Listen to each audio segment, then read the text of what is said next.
Hi guys, can you hear me? Yeah, I'm starting this next broadcast, and I would say I did one the first time, and it was like, okay, fine. I think this was a good start. Not there yet, but I felt like as much as I do this, over time I would actually get the right reading. And there's a lot to talk about. I felt like just possibly just doing one video and then doing the other one, but I thought, well, why don't I just do it on a stream? And then after once I'm done, I'm able to cut it out and then just select each of the topics and then post it for those who want to actually look at it via the normal YouTube video portal. Yeah, but that's it. So a lot has been happening. Okay. One, you have Comform Emmanson is now how to come and share our own side of the story. Before now, we've always just been hearing from different perspective. We had the FAN speak. We had the Minister of Aviation, I believe, also spoke about that. We had the saga of K1, the Ultimate. Then we also had Ibom here. Also, they've come to speak to tell their own side of the story. But she hasn't. This will be her first time coming out after she was arrested. She was being released. There's been a lot of offers for her on the table. We're gonna talk about that also, but really want to hear about our own side of the story. Secondly, also we're gonna go through the aftermath of the Nigerian by-election that happened yesterday. The results are out. The verdicts are in, and but basically we're gonna look through the result. We're gonna talk about the implication of that as we move ahead to 2027. Unfortunately, now I think politics is now the order of the day in Nigeria. Governance, I believe, is still going on, but politics has actually overshadowed all the message. So yeah, that's that for me. So without further wait, let me just let's share about it. This is our first time she breaks the silence, and she's talking about what really happened. Let's start. Hello everyone, good morning, good afternoon, good evening, depending on where you're watching me from. I want to come out fully to appreciate God Almighty and everyone that stood by me, that fought for me when The volume seems low, so I'll just when I came out, I'll the take love I that saw, the support I saw from you people, I was never expecting it. For a commoner like me, you guys fought for me, you guys stood by me. I want to appreciate you all. I said that God Almighty will bless you. So on the 10th of August, on Sunday, I boarded a flight from Uyo to Lagos. So when we're inside the aircraft, the normal procedure happened. The lady Juliana was telling everybody from the front, from the front seats, coming to the back because I was at the back. So she came to me. She said she came to me. So when she came to when she was coming forward, so she came and I was struggling to put my phone. I was putting my phone on flight mode. So she said no, that I have to put it off. So I told her that one of my phones, because I was with two phones, one of my phones is for a fault. The phone is bad. The power button is bad, precisely. So I showed her that the power button is bad. So she said I can put off my phone without the power button. I said okay. So she said I should go to my settings. So while she was telling me go to your settings and all that, I went to my settings. So she said go to your general.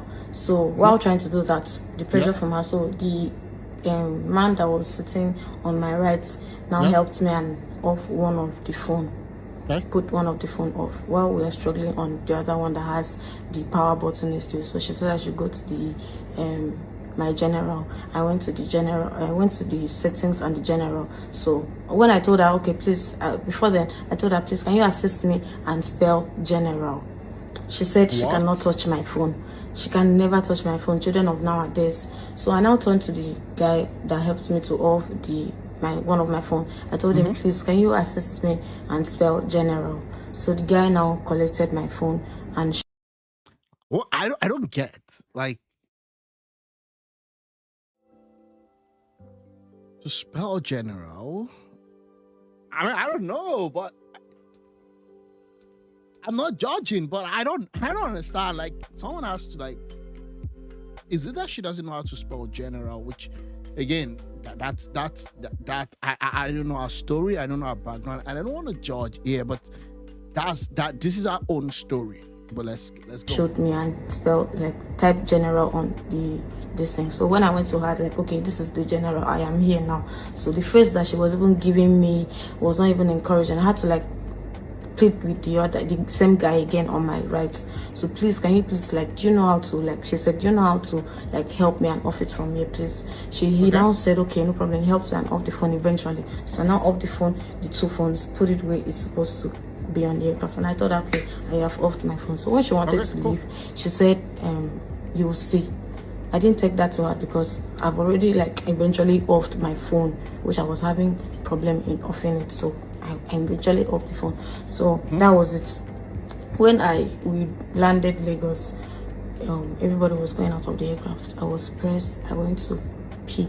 So going to the toilet, somebody was already inside the toilet, and I had to wait for the person to come out. So when the person eventually came out, I went inside and pee and mostly come out. I cannot stay inside the aircraft, inside the toilet, because it's so small and so uncomfortable to be in there. So I now rushed, like, pee and packed myself again and come outside. So coming outside, everybody already left. So I had to rush, carry my stuffs and rush out of the aircraft. So going out of the aircraft, this lady Juliana stopped me. And I asked her, why did you stop me? Why are you stopping me from going out of the aircraft? Everybody has left, so I need to go out. She didn't say anything to me. She was just like staring at me with the same bad eye. And that was when I remember that this is the same person that, you know, was instructing me to put on my phone. I eventually did. So she said, she didn't say anything. No, she didn't say anything. She was just staring at me there with the bad eye. So that was when I, you know, on my phone, like, put the phone, started recording. That was when she backed facing the front and backing me. So I was just like, please, madam, leave the road, let me pass. She didn't answer me. She ignored me. And after the video, I picked the phone. When I picked the phone, that was when she noticed I was videoing her. So she now pushed me inside the aircraft back, dragged my frontal.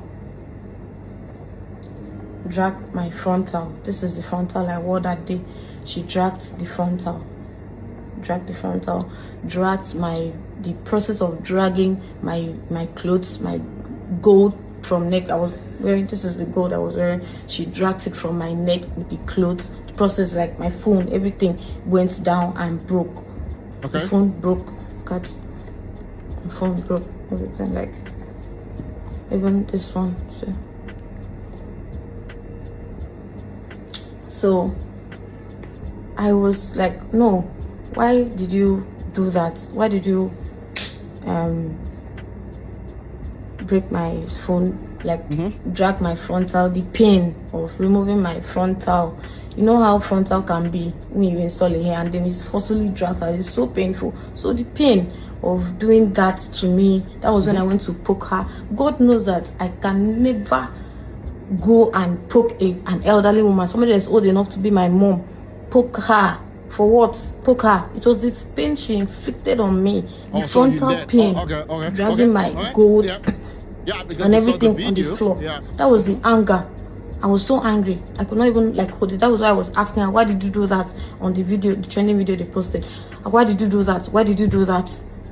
I asked her, why did you? Because you dragging my frontal wig, like, dragging me, calling me a prostitute at the process.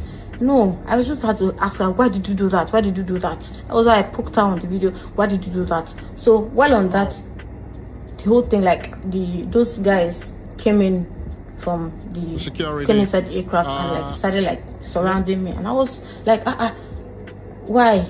Now dragged me outside. That was when they dragging me from the, you saw how they dragged me from the video. That was when that was what happened. Like, they came inside, dragged me outside, and then at the process, we're not gonna show that. Okay, now, like, we're not gonna show that. Dragged my clothes, and the clothes, it was pin on me because it was pin. I thought that was my inner. It was pin on me. The pain of dragging it, and it's pain. It's wounded me inside. That the pain and everything, the frontal pain, this other pain. I was just trying to like help myself when they dragging me out of the, trying to cover myself. My body was out there, and then they were videoing at the process. My body was out. I was even looking for a way to cover it. Some of them were like, look like trying to like touch me, and I was trying to cover myself, defending myself. Like I was the only one there, and they were like surrounding me, trying to cover myself while they were trying to do video. All of them, they surrounded like videos, cameras everywhere. I was surprised because like I never expected that, like tearing my clothes and videoing everything, videoing me, my body outside, my naked body outside, plus the pain. No, it was so much for one person to play. It was so much on me. I could not like hold myself again. I was just like very angry. Started like asking them, why would you do that to me? Why would you do this to me? And still like video me again and still put it out there. Like the trauma, like it's too much on me right now, because right as I'm talking to you like now, I cannot like even go out again because my body is out there. People already know that this is the person. They know me. I cannot even like go out again. I'm ashamed to like go out because my body is out there. Some people have even used it to make sticker. What? So that was what happened inside the aircraft before the incident that I booked her. She already like inflicted pains on me, which I could not bear it. So right now I don't know how I'll just start from looking for work. Actually, she has this for a drip, right? This is a drip injection on her hand. So I would assume that she went to the hospital. Going for work interview. I'm into real estate. Imagine me going to sell a house or advertise a house or try to bring a client to buy a house now, and they are looking at my body. How do I even face them knowing that my body is out there? How do I face the whole, like everybody that saw that video, knowing that my body is out? How do I even like go for business? Imagine me going for business and somebody's looking all on my unborn kids coming to see that, or my a man that woman. Yeah. So going for business, real estate, and all of those, that even pales in comparison to our future kids. I mean, she needs to get that thing out of the internet, but then it's going to be very difficult because she can get it out of the internet, but she cannot get it out of individual, private ownership. Me saying that my reputation. No, Jesus. That is why. The reason why I have not come out to say the part of the story is because I was still on treatment.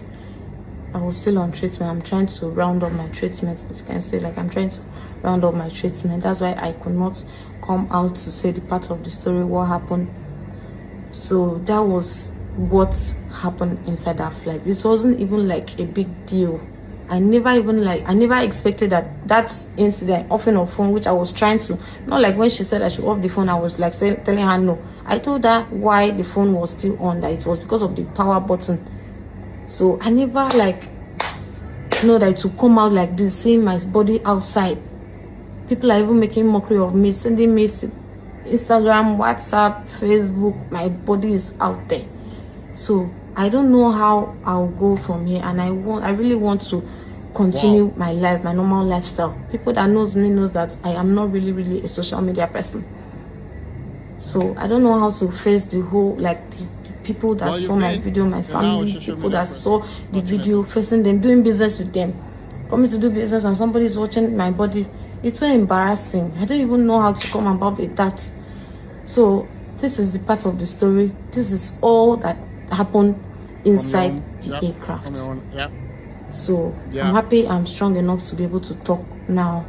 So please, this is what happened. I'm not a trouble person. I am not a nuisance. People that knows me in real life, they know the kind of person I am. So that was what happened inside the aircraft, which I never expected that it would be like escalate like this. Because not like I refused. This is not the first time I'm traveling. I never refused to off the phone. I only told her that my power button is bad and I needed her assistance to do that, which she refused. But the passenger that was sitting close to me assisted me eventually off the phone. So I thought that was it. Wow. So wow. please, this was wow. what happened, and Wow. I'm happy I've come up to tell you people what happened. But I'll round up my treatment, and I pray I should fully recover from everything and move forward and go back to my normal lifestyle. Please, thank you very much, and God bless you. Okay, yeah, so that's it. I didn't want to comment while going through the video because I just felt I needed to. This is the first time I'm listening to the full 12 minutes video, trying to pour her heart out and trying to let people know what she did go through. Now, there's been so many narratives and so many versions. Unfortunately, the first video that came out there, I think it was kind of managed, because what we first saw was her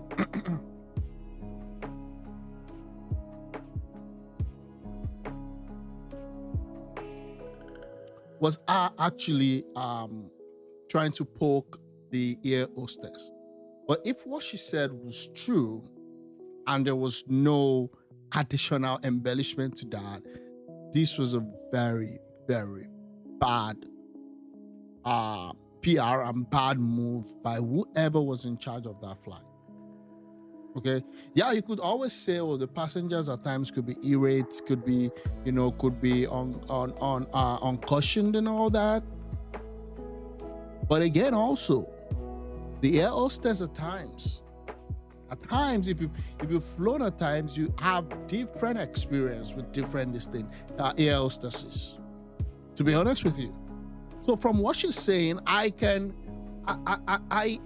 see, I can reason from my own perspective that at times some of these phones, if it's a phone that you've had issues with and you felt like, okay, you put it on airplane mode would have solved the whole issue, and now you're like, you have to switch it off. And then the question is, so why do we have airplane mode? Okay, because even if you're traveling outside of Nigeria or some of this advanced country, people use their phone. They give you Wi-Fi. While you're traveling, you have access to Wi-Fi. So how do you have a plane or a commercial carrier give you access to Wi-Fi without you having your phone on? So this is more like, I don't know. It's really crazy. You put it on airplane mode. If your phone is on airplane mode, you can still access Wi-Fi. You can still do your transaction. That means you can use WhatsApp. You can even call, because it's because you're calling using the what? The Wi-Fi. Wi-Fi works with your WhatsApp even when you switch off your mobile internet. So that's really crazy. I kind of get where she's coming from, and I kind of understand what she's trying to say. You understand? Now, the thing is this. If she had switched off her phone or refused to switch off her phone during the flight, that's one thing. To me, I believe that she was triggered. And there's an account from a passenger that says she was actually triggered. I would have loved for her not to have actually poked that woman. I would have loved that. Who is this? So you now know how to spell general. I was like, oh. See, that's not the issue. That's not the issue. Is you knowing how to spell general or not is not the issue. The reason why you have air hostesses there is to help you when you have certain issues. Okay, that's why you have them. So yeah, for all I care, maybe she's being genuine. She doesn't know how to spell general. Yeah, they're there to help. No, this issue of I cannot touch your phone, I don't know. Seriously, I don't know. If they're there to make you comfortable and for your safety, then I believe that the Ibom Air crew should have done better. Seriously, they should have done better. At Desjardins Insurance, they should have done better. And that's it. They should have done better. Please, I need someone to give me a summary of what she said. Too many gaps in the story, but I hope she finds justice. You're a real estate person, but you need help to spell general. You're not a social media person, but your almost unclad video and pictures are everywhere on your account TikTok. Yeah, they brought her account out. I'm not gonna go in there. I mean, she was scantily dressed, which it's a decision. I'm not judging her on that, but she says she's not a social media person. But I've seen a lot of videos of her and even her pictures also. You only poke her after she tore your frontal. Meanwhile, what we saw in the video, you were slapping, pushing, and cussing her. Yeah, there was that part also.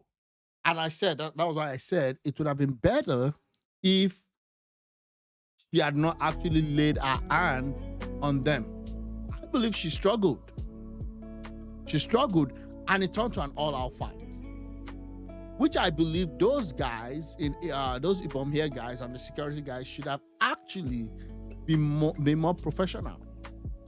You could have said, okay, fine, you're not gonna go. Now, when that woman said you're not gonna go, she was pushing her. Again, I didn't expect that woman to have actually stopped her from actually from disembarking disembarking from the plane. Because what would have happened is you could still arrest her anywhere outside the airport. In fact, you don't even need to really arrest her if you have a very convincing stuff. Before she boarded, you would have gotten her ID card, you know her name, she has a seat number, you can easily get her. What would solve all this problem would be to get all the recordings of what really happened. Because everything that happened is being documented and you have that in video. Because the airplane, by law, they should have all of the video of everything that happened on that flight. So, and I guess it was because of the way people were outraged. We already saw Batman K1 The Ultimate, a few days before that. And we saw how they gave him some preferential treatment. So that was what enraged this woman. But again, it's just crazy. Yeah, I guess now she knows how to spell general, but that's in as much as we don't blame you for everything that happened, you are not taking accountability for the role you played in the incidents. All I hear is what everyone did to you. So you want us to believe you never said anything provocative or did anything that could make other person react. She said she was poking, she was pushing. So she said that already, which I believe she shouldn't have done that. Number one, you're the only one there. You had like 5 or 6 other people. And I'm not going to blame you because she dressed properly. She was triggered. But again, at the end of the day, you're the one out there. It's your picture that is circulated out there. Ibom here should take responsibility. You should also take responsibility. You should have just wait. I know people are going to go after her on this general. But again, that is, she's into real estate. I bet wait till she say the woman called her again. Should have sued Ibom and just sue.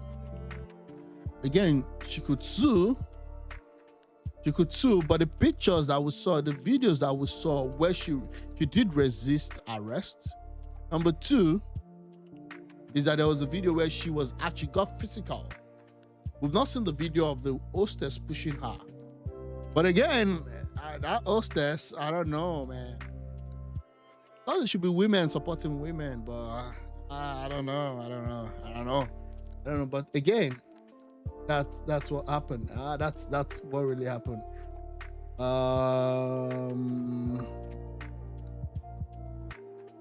Yeah, she was being rude. That was what we heard.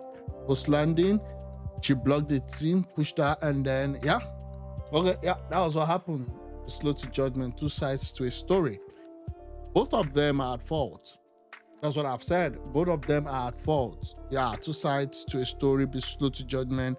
A story matches the one the lawyer narrated on TV, as he's the one sitting close to her and helped her with her phone due to the power button.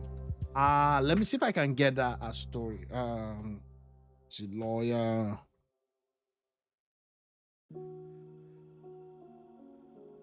Yeah. Let me see if that will happen. Because I know. Okay, and high witness, if I'm here, I was on Now Infamous flight. Yeah, I sat here. Oh, this is story. I need the video.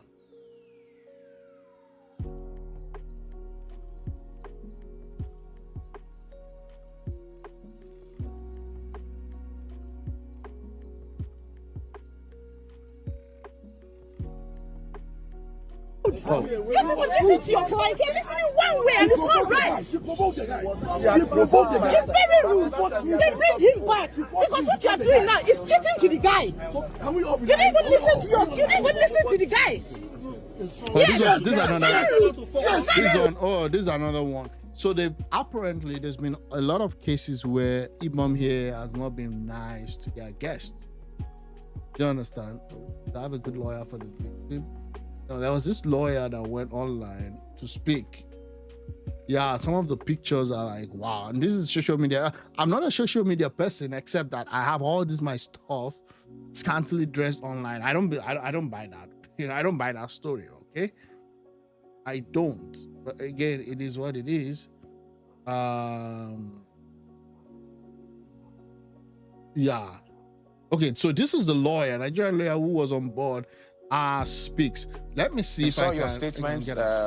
You released your statement, and I wish I could get to part of that statement, maybe later. But you gave your own account of exactly what played out. If I summarize that statement, you were basically saying this lady was triggered. At no point did she refuse. But I'm not going to speak for you. You were on that flight. So tell us, where were you seated, your seat number, where was she seated, and what exactly happened that things escalated to the point? Because what you're going to tell us now is what none of us is... So none of us is privy to what you're about to tell us now. We've only had a statement from Ibom Air, and now a lawyer who was not in that plane but briefed by Comfort has spoken, but you are an eyewitness. So, Barrister, tell us what played out. Okay, thank you. Yes, I'm a lawyer, but I'm appearing this morning, and I'd like to just stick to that. Now, I was sitting to her immediate left.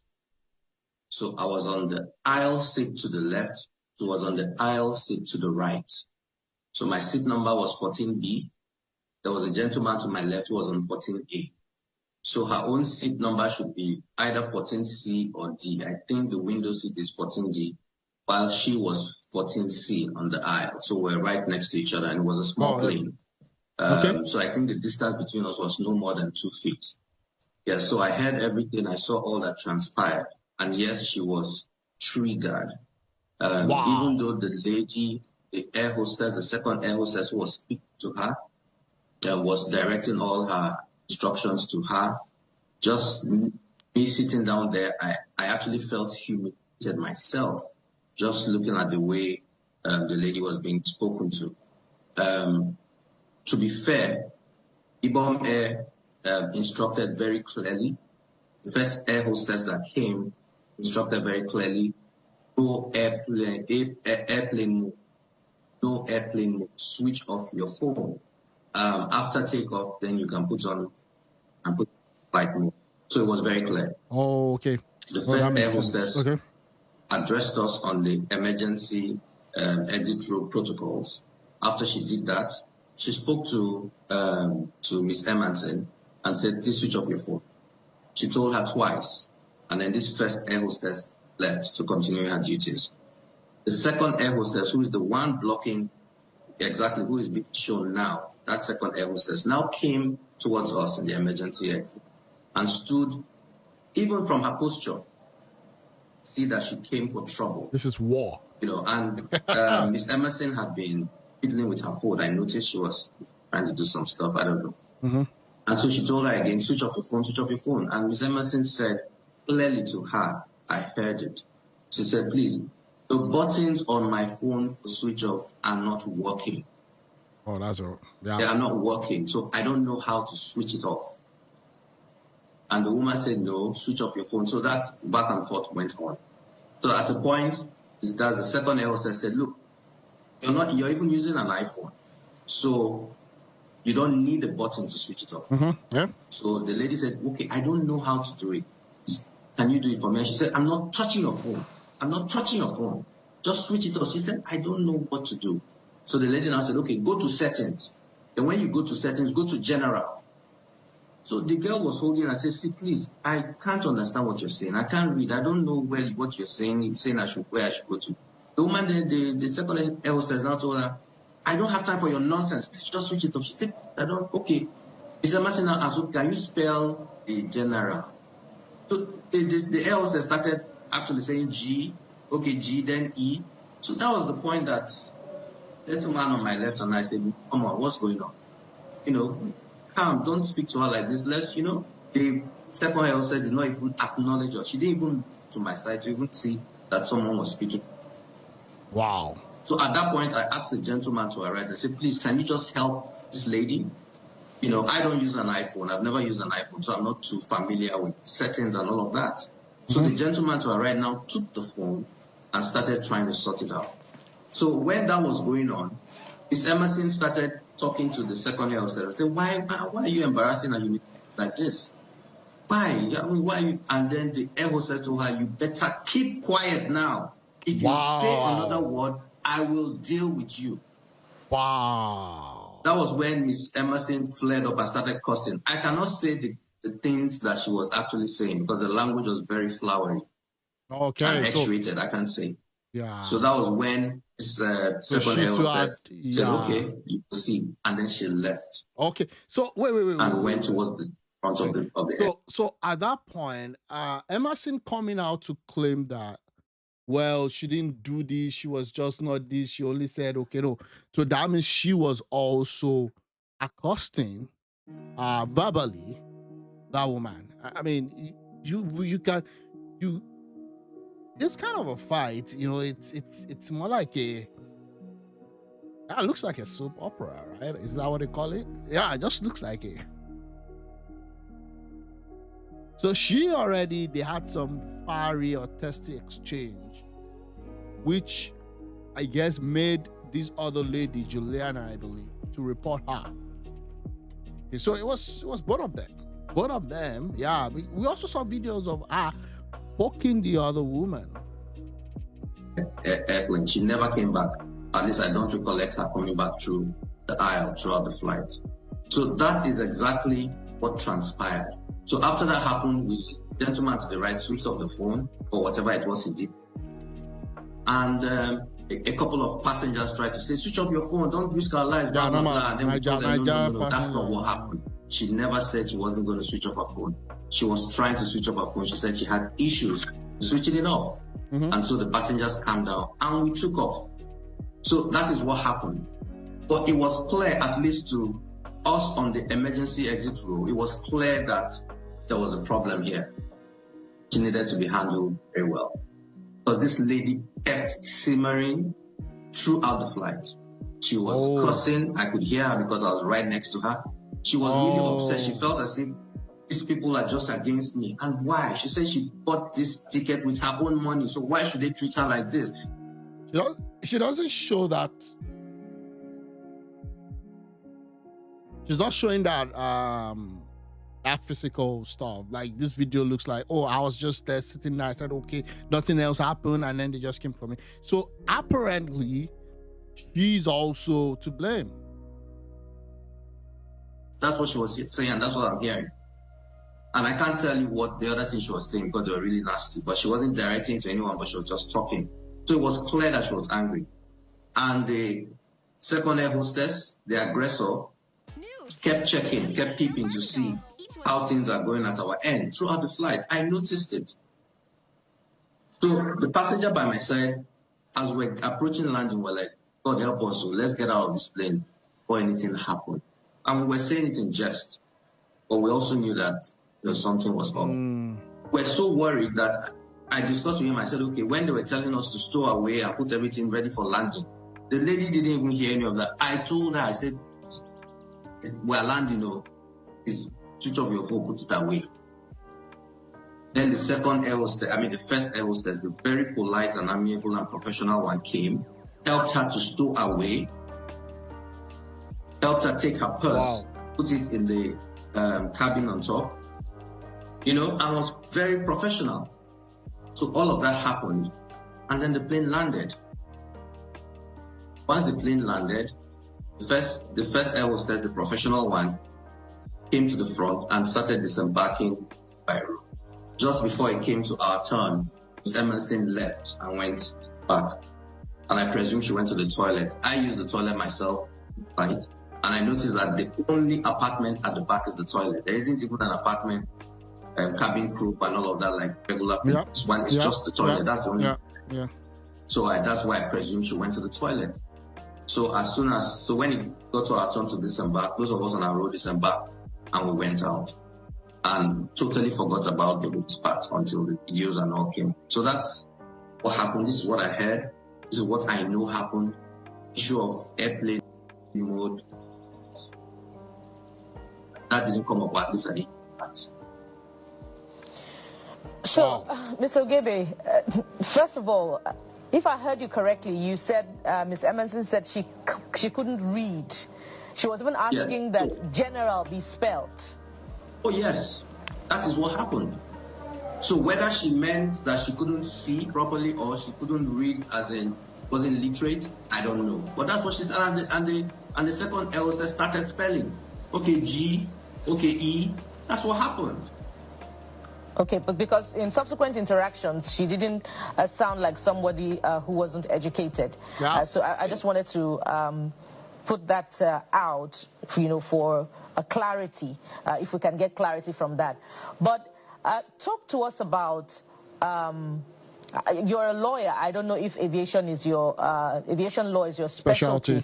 But talk to us about the appropriateness of the handling of the situation. How it could have been done properly without it resulting in the altercation between Ms. Emmanson and the Ibom Air staff. How should they have handled it if they were going to read her the implications of what had happened and how it could have been better managed, so to speak? Because other aspects to this conversation are to the effect that even in international flights, once phones are either switched off or put on flight mode during Okay, so that's it. I thought it was gonna give the response, but again, like that's it. It's clear as day. Okay, it's clear as day, and that they were both in the wrong. I'm thinking right now that they should have. I think there should have been just more saner heads there to have prevailed. That's crazy. That's really, really crazy. Again, it is what it is. It is what it is. We'll see what happens from here. I think now they're making her to be more like a volunteer or something. Just give her like a what do they even call it again?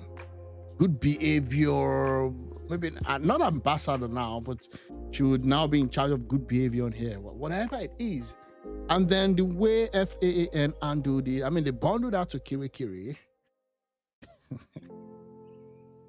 It's crazy. They could have just, released her, charged her to court, and then you don't need to take her to prison. Seriously, you don't. If you really think that there was an incident, you could have just charged her to court. Not even what you guys did with K1. He just released the video. And I saw how people are trying to defend K1. K1 that won't happen outside. No, there's no excuse for K1 to have behaved that way. And he also kind of acknowledged that, came with his apology. It's just that this country is just so funny. I mean, they gave him ambassador for air safety or something. And then this one too, ambassador for good behavior or whatever it is. But that's it. I don't know. It's just crazy. Okay, so that's that about that.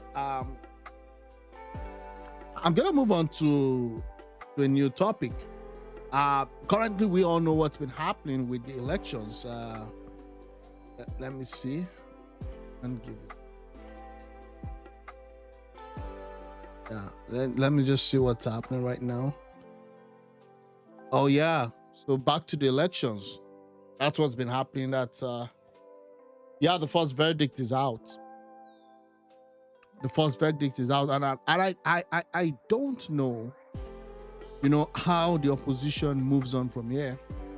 I'm just thinking and wondering what could be done. A good democracy, must have a functioning opposition. And it's been disappointing. Now, let's even leave APC with all of their troubles and all of their issues, all of their successes, all of their wins, all of their brouhaha. Let's leave that aside for a while and let's talk about the opposition. I mean, there needs to be I hope this gives them an awakening. There needs to be a reflection, and there needs to be real decisions made. Now, APC Nigeria, of course, they'll come out and say, wow, this is an endorsement of what we've been doing. Yeah, maybe some reforms, but again, I'm not going to give APC 100% win here. I don't see significant stuff from the Senate. The executive, I think they're doing as much as they can based on the limitations they have. There will be one or two excuses that you would want to give and say, oh yeah, they're still not doing the best.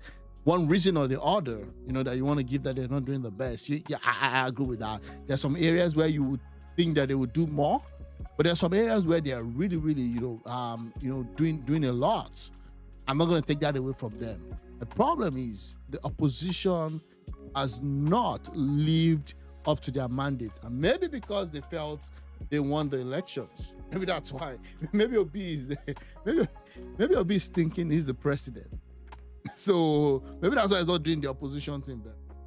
But let me read this. A massive by-election win. They swept it. And it's not unexpected. It was really expected. Seriously. If you've been following Nigerian politics, you would know this was really, really expected. Our hearty congratulations to our victorious candidate across the country, and we charge them to reward their constituent with purposeful legislative interventions. So this is coming from the National Secretariat. This was today. APC thanks Nigeria for their decisive support with massive triumph in the last Saturday legislative by-elections. Okay. This is a win. Let's see. This win is yet another solid endorsement of President Tinubu's administration and his renewed hope agenda designed to deliver and now steadily delivering transformation of our country's economy and other sectors of our nation life. We commend the president and leader of our great party for creating a level playing field for the by-election contest, as well as our progressive governors devoted party. Let's talk about the progressive governors. I'm not happy with the performance of most governors in Nigeria. And most governors in Nigeria are under the APC. We're not seeing groundbreaking achievement, groundbreaking innovations, groundbreaking stuff. And these guys get as much as what the federal government gets on the consolidated level. So if you're used to always, bashing Tinubu, then maybe take 50% of that and direct it to the state governors and direct it to your local government chairman. That's the only way. To be honest, that's the only way. Okay, we commend the president and leaders of our party for creating a level playing field for the by-election contest, as well as our progressive governors, devoted party leaders, members and supporters for their sacrificial effort and contribution. I think congratulations to our victorious candidate across the country. Okay, we blah, blah, blah, blah, blah. Again, our deepest gratitude. Okay, Felix Boka, that's the National Publicity Secretary. Okay, good, really? I mean, what do you expect? There was no real opposition. Not by okay. Yeah. Again, this is a massive win. APC will win. Yeah, the way it's going, possibly APC might win the general election if the opposition continues in what they're doing. Now, I'm still wondering and still thinking why. I understand that PDP had issues, But I don't think the ADC move by Atiku was really the best move. Okay, I don't think so. I'm looking at what has happened, and I'm wondering, why would Atiku move to a party that is not really rooted in terms of popularity, in terms of their spread and all that? They have stuff all around the country. I understand, but then who are the people moving things? Where's the grassroots? If anything, yesterday's election shows that there's a big problem with the opposition. Who's the problem? Not other APC members. I don't understand what. Endorsement and voters intimidation. I mean, you could say this all you care. You could say that all you care. There were some irregularities on both sides, APC, ADC. Okay, but at the end of the day, ADC is very young. Also, you give that to them. But at the end of the day, this is what it is. Congratulations to all APC family. Massive rigging and vote buying. Okay. Confirmed terrorist organization. What are you going to do about it? That's the question. You could say, yeah, okay, fine. You're saying that this is a confirmed terrorist, even though the judgment didn't explicitly said APC was a terrorist organization. You could always say this, but what happens? Okay, APC is a terrorist organization. What are you going to do about it? What are you going to do about it? The opposition right now is in shambles. Terrorists. We know what you did as terrorists now. Wow, terrorist organization. We ask for monetary help. I'll do a thorough background check, and you know if you support it. What does that mean? Anyways, so that's it. That's the verdict coming from them. Let me see if I can see any other thing from this by-election. It is what it is, okay? It is what it is. See, if you see this morning, accompanied by some of my supporters, except my franchise and the ongoing. Okay, this was yesterday. It's candidate, cast a vote. Okay, yeah. I've seen this one. Yeah, I've seen this one also. With gratitude, we celebrate the resounding victory of our great party, All Progressive Congress, and our candidate, Princess Dr. Oh, she's a doctor. That's cool. Dr. Legbeyi, Ikene, Shagamo, and Remo. So she's going to the House of Rep, I believe. This is not just about winning at the poll. It's a referendum on the success of our administration, the achievement of, okay, yeah, we've seen that. The success belongs to all. Okay. Yeah, that's it. Abda did something cool, right? They were able to win, and I think if everything happens the way it should, I'm expecting that Soludo will be returned as the governor of Anambra. Again, politics is local. Politics is all about the grassroots. Okay? Yeah. It's all about the grassroots. Yesterday, Abga recorded a sweeping victory in the Anambra South Senatorial District by-election, with over 75% of the vote cast in our favor, 100% of the polling unit. Wow.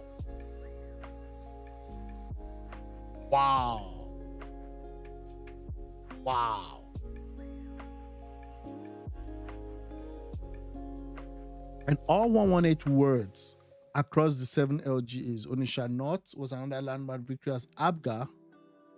So this is based on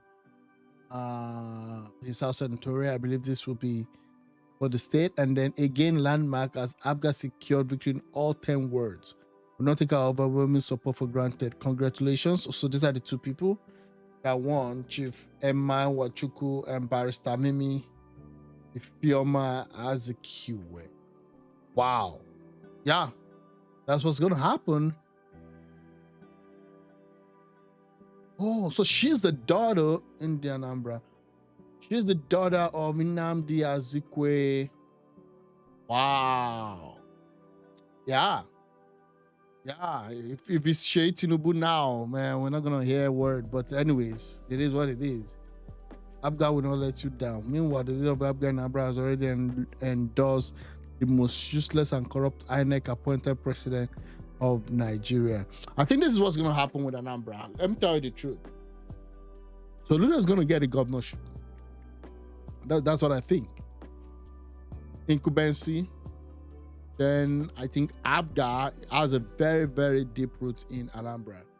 So Lula is going to get that. Then what happens also is this. Once he gets that, I believe that Abga would be going the way of Tinubu. They're gonna push for Tinubu. Now, Tinubu may not win. He's not even going to win. Let's forget about that. But at least if I just get some few points there, that's what I think. Abga participated in vote buying, like APC and PDP.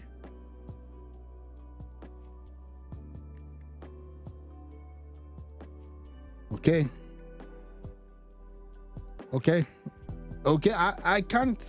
This is an ADC guy. Well, yeah, you said they did vote buying. Okay. I mean, what do you want me to say? You did well, Your Excellency. Repeat, rigging, you mean? Okay, yeah. Let's see the edits. I'm gonna be reacting to one to Amunike's some of his videos, but let's see what happens. Abga.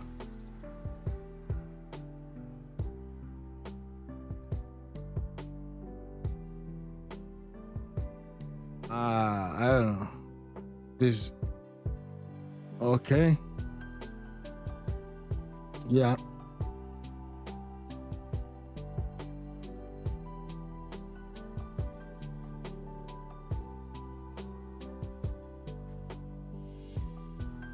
So far, PDP has won in Oyo State, Anambra State, Edo, Jigawa. That's APC won in Edo, Jigawa, Ogun, Adamawa, Kaduna, and Kano. APC won.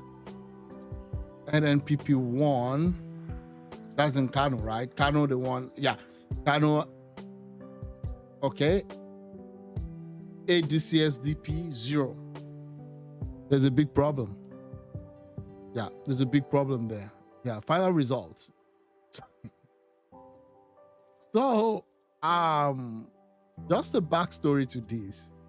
The ADC and the mob, you'll be them, posted this guy, this lady, sorry, as the winner just because she had more than APC. And I'm like, bro, that's not how it works, okay? Abga had almost, 7.8K. So Abga won, but they rushed online. The PhD does not have credible data on the election that was going there. And then they were posting this lady as a winner. It doesn't work that way, sorry. There's also Abga that you have to contend with. It is what it is, yeah. Final result, Anambra, yeah. Okay, I think we've seen this, that's fine. NNPP won, APC won, Abga won, PDP won and lost some, APC won and lost some. That's the beauty of democracy. Yeah, as far as I'm concerned, of course, you're not going to have 100% free and fair.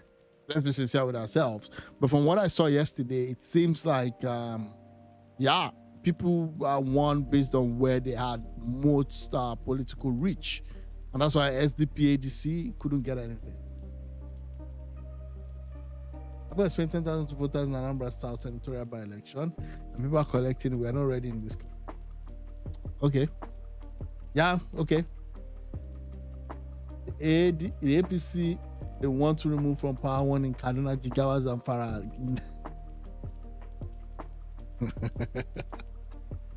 I'm gonna bookmark this.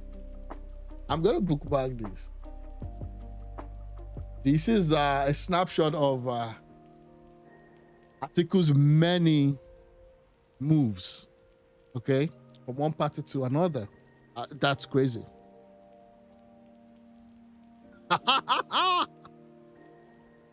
PDP to unknown. No. He's moved to ADC, bro. He actually left and moved to ADC, but I guess The ADC is not yet known. We'll see what happened. New blood, turning of founding member, post exit. I think whose career is, I don't know, it's going through a lot. Coalition of a dead coalition. The NNPP and APGA that refuse to be part of the coalition. If that coalition was to have made any sense, you would have had NNPP and APGA, at least at the minimum. But it felt like this was a suicide mission. Nobody's going to join that. Nobody's going to join the ADC on that suicidal move. So it's expected. Yeah. Okay. Yeah, that's it. Final results. Yeah.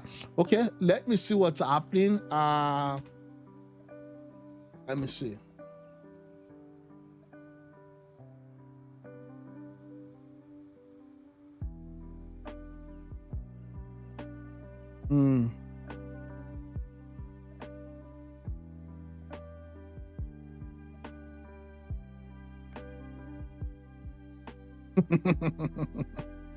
Oh, did any ADC member? ADC didn't win anything.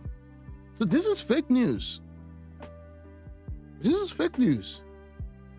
Oh, imagine being able to build an app with your name on it. This is fake news. Just by thinking about it. I have Meet Base 44. I have to move this, yeah. A bit of refreshing news for us, not for the ADC-led coalition. Don't care about them. But for well-meaning Nigerians, the people of Onitsha North, and everyone that believes in justice, equity, and fairness, Justina Amaka Azuka has been elected as the House of Assembly member of Onitsha North Constituency 1. Onitsha North Constituency 1. Let's look at that. Because I thought she didn't win. What? Wait now. Justina Amaka Azuka.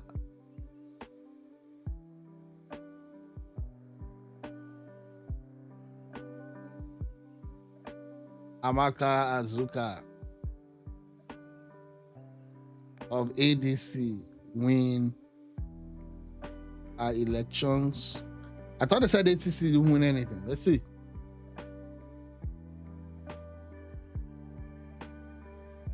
Okay, source including web report claims that she won, marking an historic victory of the force to secure this. Highlights that, however, other sources including she didn't win this election. How would you come out and, okay, actually a post from ADC Vanguard on X alleged that INEC can conclude subvert the election result, claiming that their signed polling unit result and IREV upload showed Justina Amaka ahead, despite INEC declaration. This suggests potential controversy and irregularities in the electoral process. Though no definite evidence is provided to confirm this claim.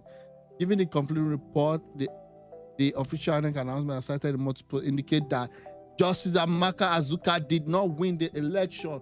Bro, what kind of a video is this? She contested under African Democratic Congress, the ADC, the new coalition that has been adopted by Mr. Peter Obi. Now, this news is refreshing in several forums, and we're going to be talking about it. Okay. But first of all, why are we having by-election? The by-election was done on the 16th of August 2025. That was on constituency, maintaining the democratic process and preventing a gap in governance. Like I said, the election was done to fill the vacant position due to the resignation of Senator Monday Okpebolo, who contested the governorship election of Edo State. Elections were also conducted to fill positions in the Federal House of Representatives. Okay, so he's just saying reasons why there was an election. Arrested. Nobody has been paraded. The people that killed Honorable Azuka are still walking freely on the street of Anambra State.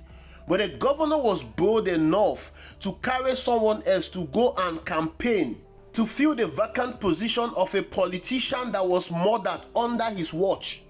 If there was any humanity left in Governor Charles Soludo, he would not even have allowed his party to contest in that election. He would have gone all out to support the person that was representing the slain honorable. He should have seen the death of that politician as his own responsibility and understands that he fails in his responsibility in protecting the life of Ndi Anambra. Not only did he ask his party to contest, he also went in the campaign ground to mock a slain politician, Not only did he mock a slain politician, he did it in the most despicable, inhuman way. Okay. So apparently, just to give you context, so one of the open seats was as a result of a politician that was killed. I think it was more of kidnapping that happened, during and then there was the decision to make the wife, run for that seat, and the wife ran on the platform of ADC. Okay, fine. But again, it's democracy. The people will decide. If the people feel that she should go ahead and represent the husband, then good. Referring to him as a dead man. Well, because of the by-election that was scheduled to take place, the wife of the slain politician, Justina Amaka Azuka, decided to step in and fill the void that was left by her husband. She decided to contest that election. She was supposed to contest under Labour Party, but because of the internal crisis in the Labour Party... Wait, is this you when trying to build a website? Because I got you. Oh? INEC refused to recognize the list that was submitted by Julius Abure-led National Working Committee. This means that Labour Party candidates were not represented in this by-election. So the woman contested under African Democratic Congress, ADC, the new coalition party that was adopted by Mr. Peter Obi. Peter Obi ensured that he campaigned vigorously for this woman. He took her around the world in Anambra State campaigning for her, held her by the hand, advertised on his social media platform asking the people to support her and other ADC members that were contesting across the country. As you can see here, the result has not been officially announced, but Dr. Mo, we all know he's a very respected person in Mr. Peter Obi inner circle.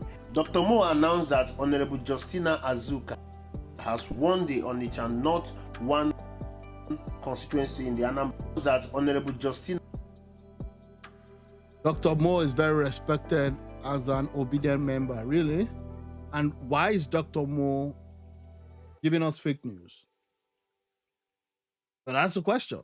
Why is Dr. Mo giving us fake news? I can't see his handle, but let me see if I can get his stuff, and let's just see if I can get his handle, and we can from there, Dr. Mo. Yeah, we can see that and see what happens, Moses Paul. What a nice name. Dr. Mo Moses Paul. He was the one that came out to say that she won. Now, these people tweet every second. Let me see if I can get that.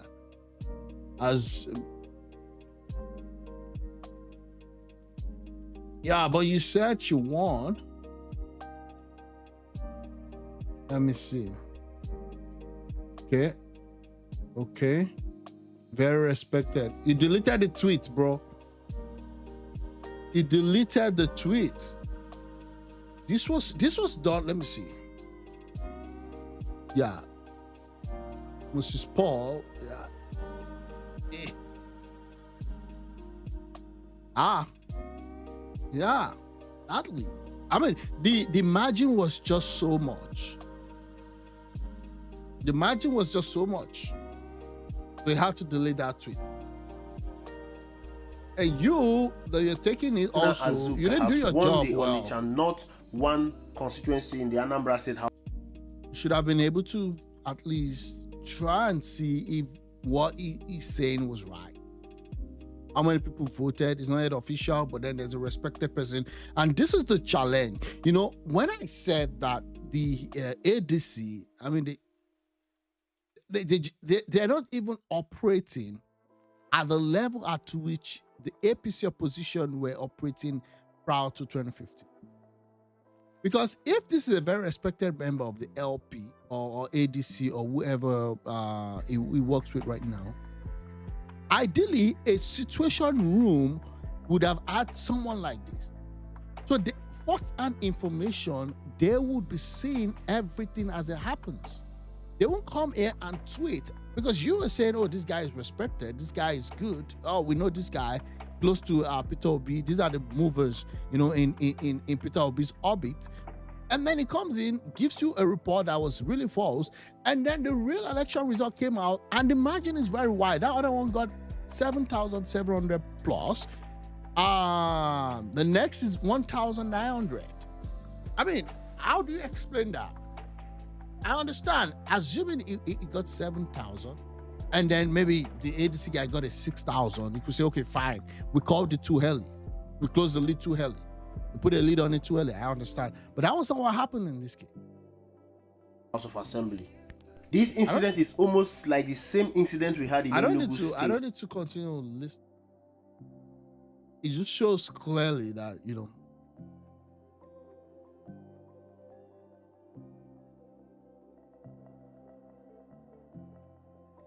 okay, so they're asking him why he's supporting ADC.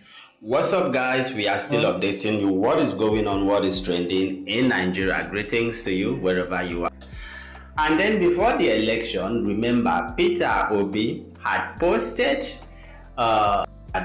they no longer recognize Julius Abure as their Monday.com's AI blocks are I don't think this will work. Yeah, let's see.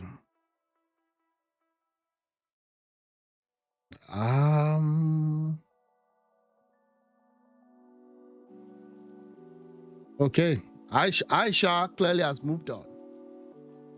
Yeah, she has clearly moved on. Like this is. And let me see if she did anything on the elections. Let's just see. Oh, maybe she did something, you know. Okay. Because out these as in nothing on the primaries. Nothing. These guys have nothing to offer Nigeria, unfortunately. Unfortunately. And that's crazy. No mention of these are the people that, you know, when the coalition came, she was blazing, like she was hot. She was blazing hot, like, yes, this is the opportunity. Started calling her refined names. Well, I agree with her on that one, but this is what happens. Okay, this is what freaking happens. Okay, let's see. Nothing on that one.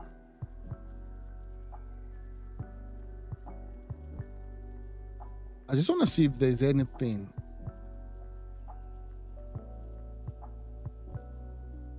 Oh, so INEC is no longer recognizing Abure as LP chairman, says his tenure has expired. Okay. Yeah, let me see. I'm gonna watch this later and maybe respond to it. That's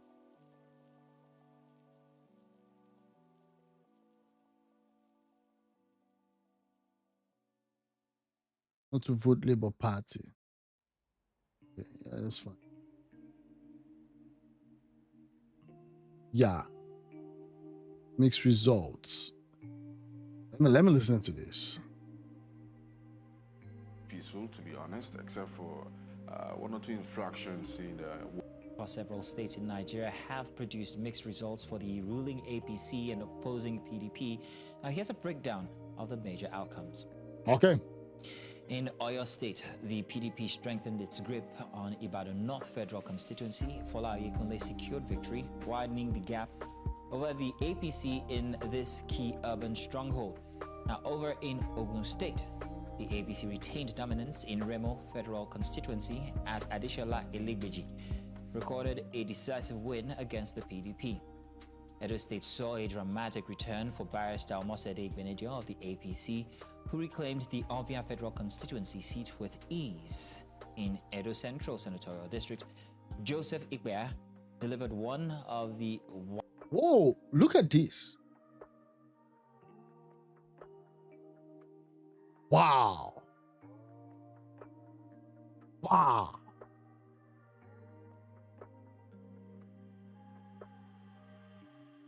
$17K to $3K. Is this person related to the popular Igbenedion? I would think so.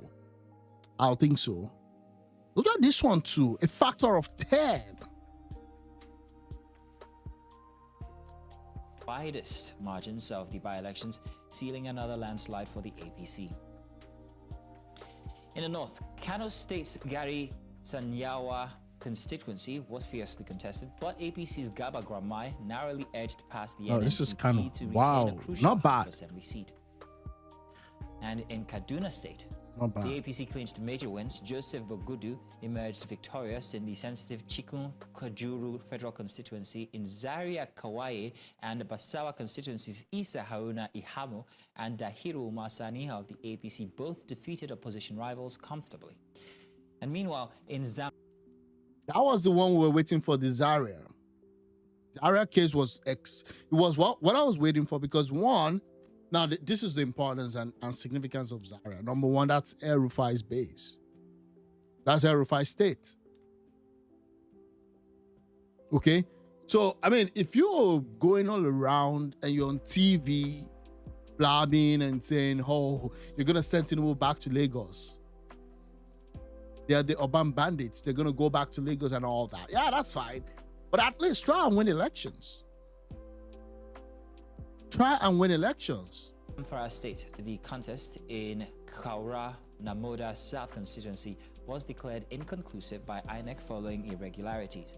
A supplementary poll will be scheduled. The goal of an enterprise with AI, whether they understand it or not, is to get into production. Here to share his experience on the field with us, we're being joined by News Central's correspondent Victor Madige, who spent the day monitoring the by-elections in Ibadan North, that's Oyo North, yesterday. So we're going to be asking what the mood was like for what you observed through the elections yesterday. Well, it's interesting to see that majority of the states where these by-elections held retained their positions. Ibadan was not anyway out of sort. But the North is, of course, like I always say, that it's one of the biggest local governments in your state, with almost 500,000 residents alone in that particular place. So you expect that politicians will always woo voters to get, on their side. The entire process was really peaceful, to be honest, except for one or two infractions in Ward 6, particularly where we do hear that there were issues of beavers and biometrics. Issues basically, but all in all, you could say that yes, indeed, we had issues with voters not coming out to vote.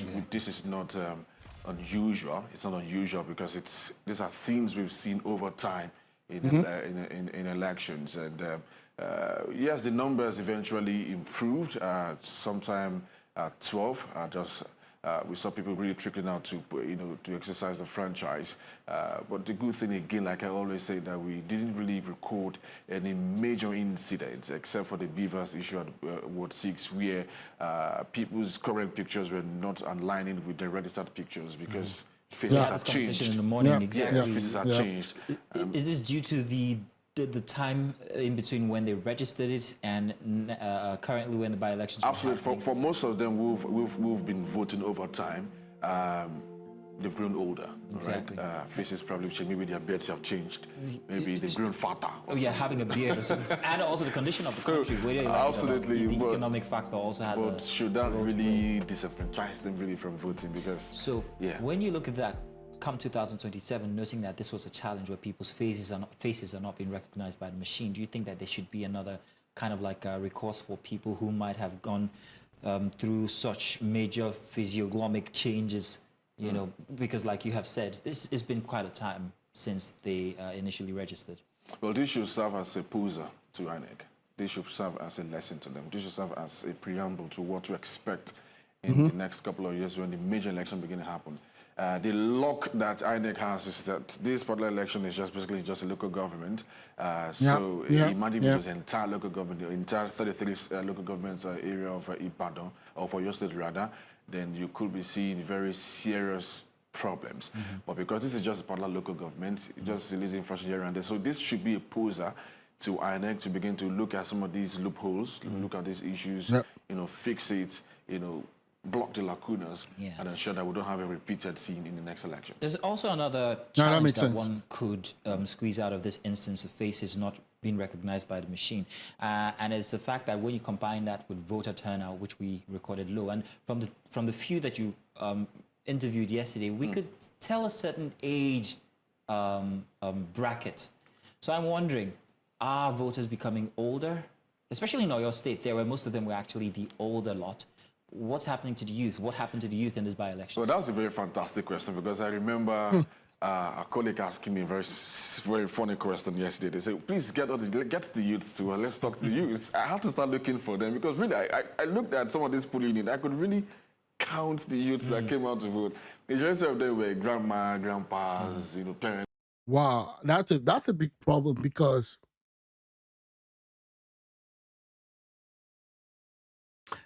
the challenge is this: like, most of the youths are really not interested, because they don't see a direct link between their current situation and the government. And again, that doesn't mean that they don't go online to curse out the government or to to call out the government of the day. It's just that they're just not interested. So they would rather be on TikTok or all these other social media than to actually go out and exercise their own right. And that's crazy. Who came out to vote, and they ask us, where are the youths? I think for me, the youths are more interested in just getting about their business, because they probably feel that with or without them, the elections will be announced. Yeah, that's what I said. Yeah. But for the older ones who probably know the importance of voting, know the importance of some of these electionary period are coming out. Moreover, what are they even doing now? Does that highlight? Maybe, but if you look at sadly, our youths, in terms of all the population of this country, we make that large number. The major part actually. But we are not actually coming out, and that's why you get to see, continue to see, a lacuna in terms of the number of people who really come out to vote eventually, because the youth are not coming out. Does that highlight a major need for re-education, voter education, when it comes to voting? Absolutely. Especially when it comes to... It cuts across. The question to ask next is, what kind of education over what kind of medium? Where would we find the youth, and how can we bring them in to the notes that they need to start voting? All hands really need to be on deck, beginning from the media ourselves too. We need to begin to put down some of these things on air, tell them how important it is for them to come out to exercise franchise and choose their leaders. And it also has to do their own part. Stakeholders, civil society organizations, all of them need to continue. It's not a one-off thing. It's not a one-off, because this is a challenge over. Yeah, so again, I kind of get what he's saying and what he's talking about. But to be honest with you, the only way that maybe something gives or something shifts, especially now that you have a lot of people that felt, okay, fine, we need to have we want to have another president or something. Except you're trying to call in new voters, younger voters, explaining to them the reason, making them see why they should vote for your candidate. I'm not sure they're going to just come in and join in the race. Okay? Yeah. I don't know, but that's what I think. I'm not sure they're going to come and join in the race and want to vote. Again, when one of the things you're also going to see happen, and I'm serious about this, is the fact that the opposition has also demonized the system. I'm not absolving INEC from whatever shenanigans that they could have gotten rid of. No, what I'm saying is this. When Peter Obi came out to claim that, he won the election, but couldn't justify that in the court of law, but still went out anyways to say that he won, and would not recognize Tinubu as the de facto president until recently, when he started using the word our president. Do you know what that does? When Aisha Yusufu comes online and spills all of our normal stuff, ridiculous assertion, saying that, no, they didn't win the election, they're going to rig. What happens? Why would you want people to come out to vote for you? At Desjardins Insurance, we put the care in taking care of business. Just one sec.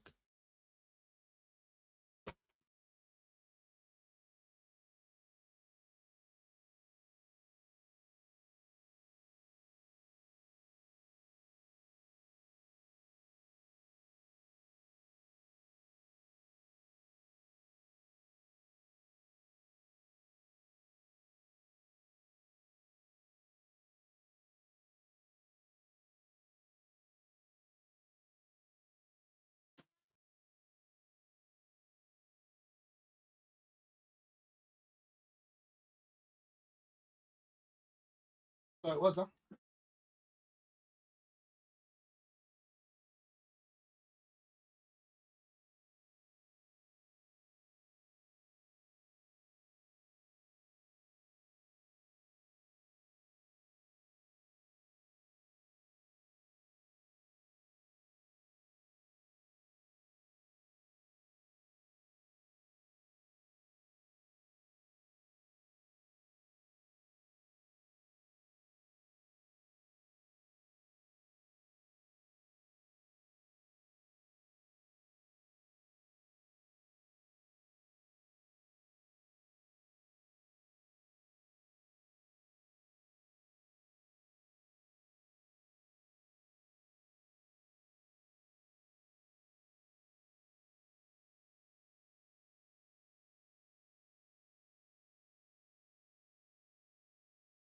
Yeah, sorry about that.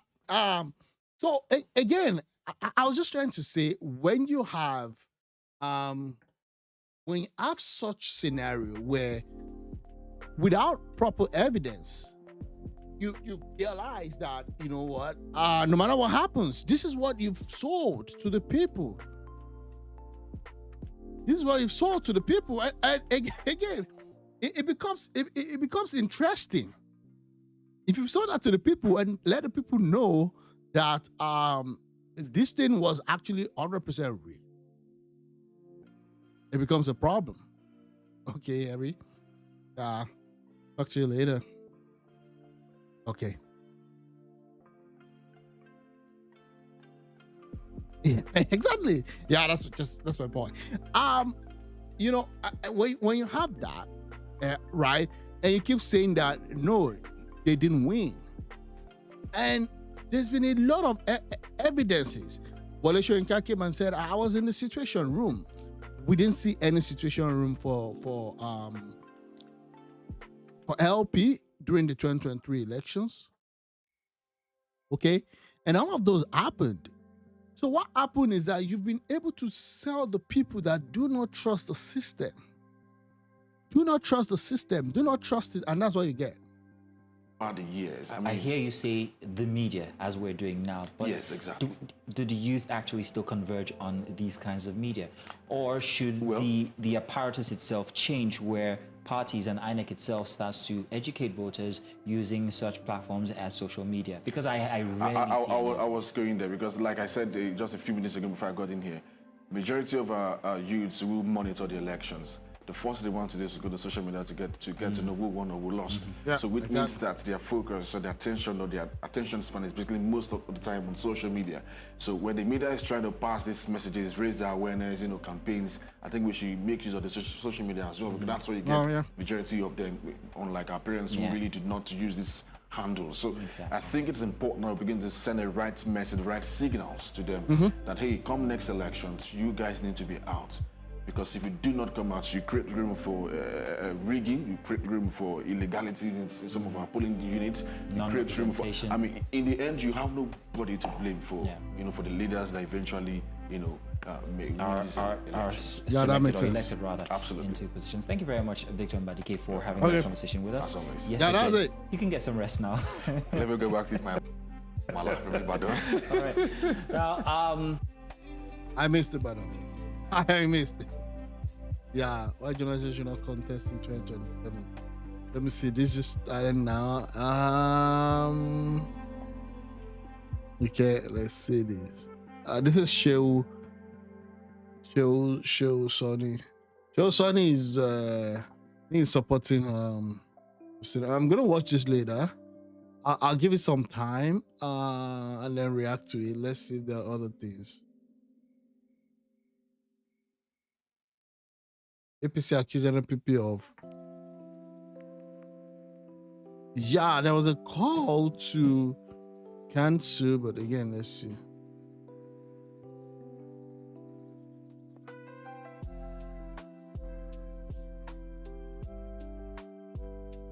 Let me save this to watch later. Let me see this. A hug can change their world. Huggies helps you change the rest. Huggies. Great people, in a moment I'll play you the video showing on your screen and I need you to watch it with rapt attention.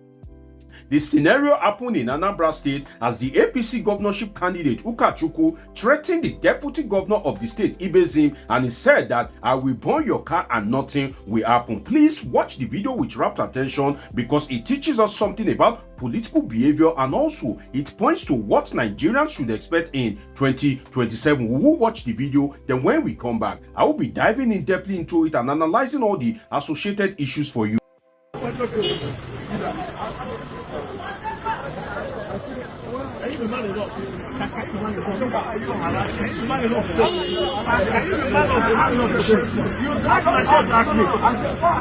How can he harass you?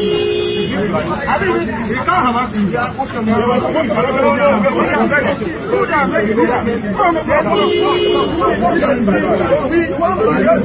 Which guy buying the party? What do you mean by that? Are we not talking with mouth? Can't you talk with your mouth? Are you playing? What is the problem? So excuse me,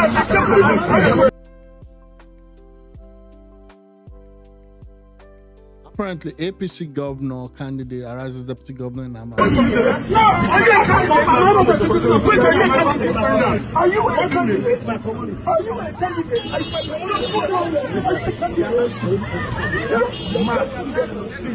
Everybody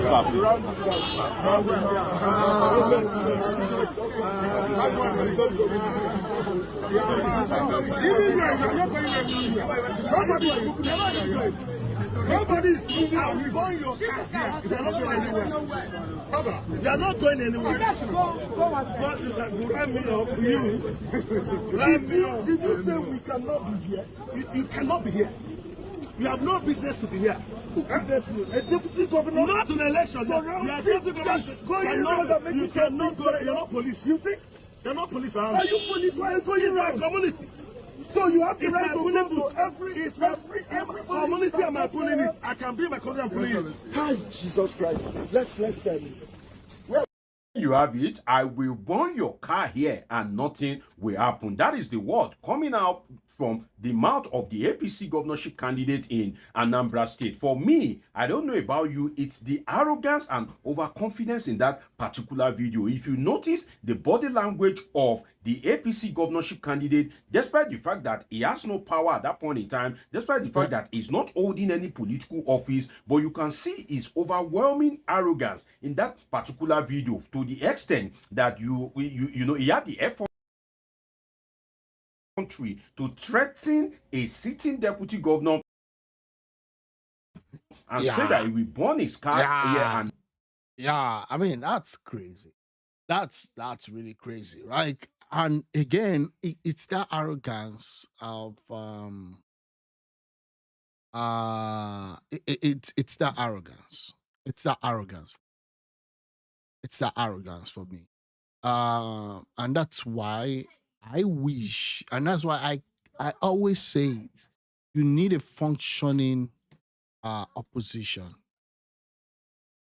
Because on a normal day, if you have a functioning opposition, all this crap shouldn't be happening. All this crap shouldn't be happening. So I think this is a massive jubilation for Peter Obi and obedience as Abure is put to shame after INEC, after Peter Obi's candidate. Let me see. Let's just see what's happening with Abure.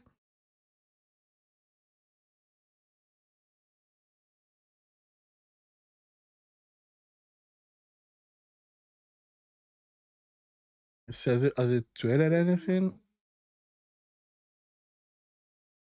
INEC caught rallies around Abure's Labour Party. Shoot, sorry.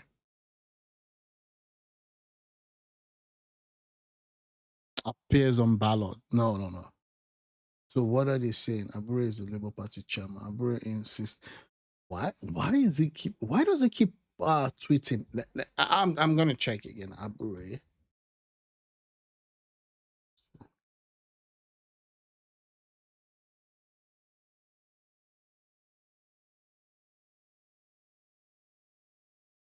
Up on Abure. Let's see the latest news.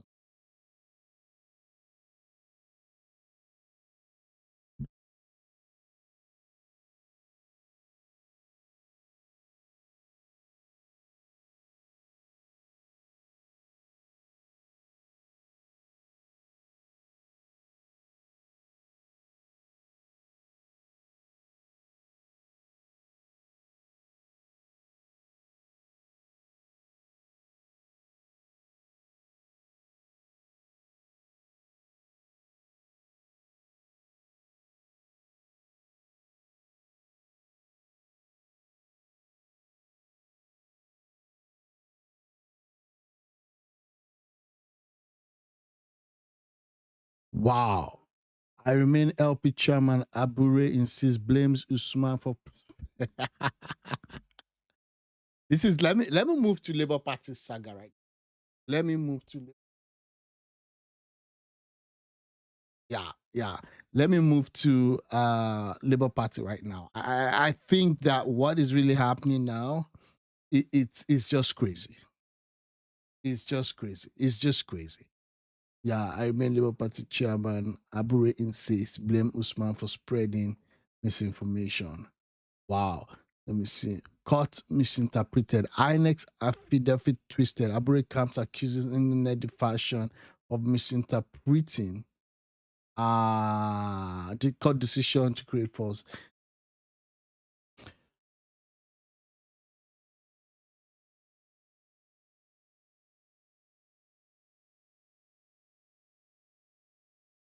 Wow, this is crazy because I'm just looking through right now. LP thought there was something, especially with Abure out now. The fire is out.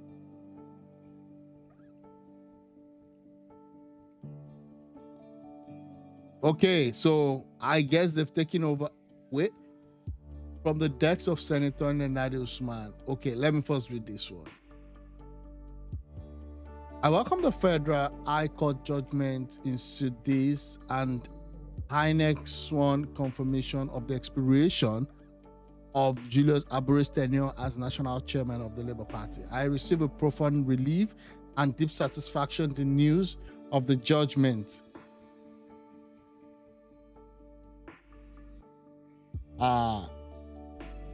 Okay, sorry about that.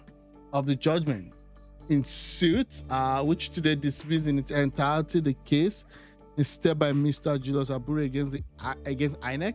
This decision stands out as yet another unambiguous and authoritative affirmation of the rule of law and the judicial steadfast consistency in upholding the binding pronouncement of the Supreme Court of Nigeria. So, of course, yeah, the earlier decision nullified all previous recognition of Mr. Abure. So there's been that court judgment that said, Abure is out. Abure's tenure is over. But the Federal High Court in Abuja rightly struck out the originating suit for want of jurisdiction. The decision of the Apex Court remains binding on all persons and authority in Nigeria pursuant to Section 287. Okay, so blah, blah, blah, yada, yada, yada, yada. Let's look at the conclusion. With this judgment, INEC's clear, unambiguous stance, it is time for all members of the Labour Party to put this needless distraction. Oh my God. Oh my God. Put this needless distraction behind us and to recommit ourselves to the urgent task of rebuilding and repositioning our party into the credible, disciplined, and people-centered political movement that Nigerians deserve. Under my leadership as interim national chairman, I remain unwavering in my commitment to ensuring strict compliance with our party's constitution, entrenching transparent, internal democratic process, and restoring unity, discipline, and shared purpose as we prepare for the political contest ahead. Senator Nnedi Usman, PhD, interim national chairman, Labour Party. Okay.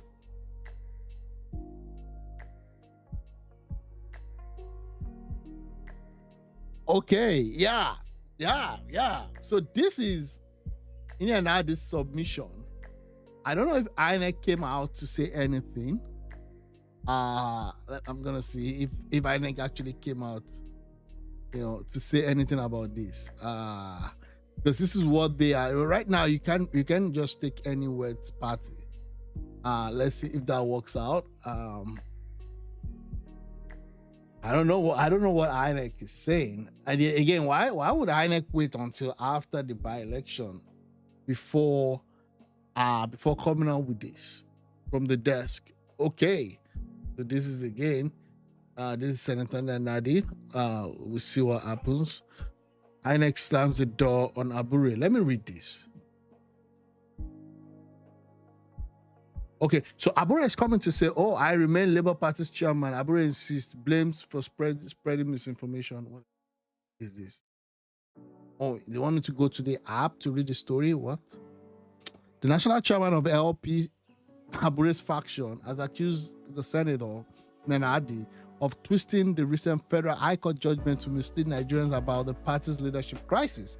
In a statement released on Saturday by his faction, the Obiora Ifo, Abure said the court August 15 ruling was wrongly interpreted by the Usman camp. So now, the problem now is the interpretation of the judgment.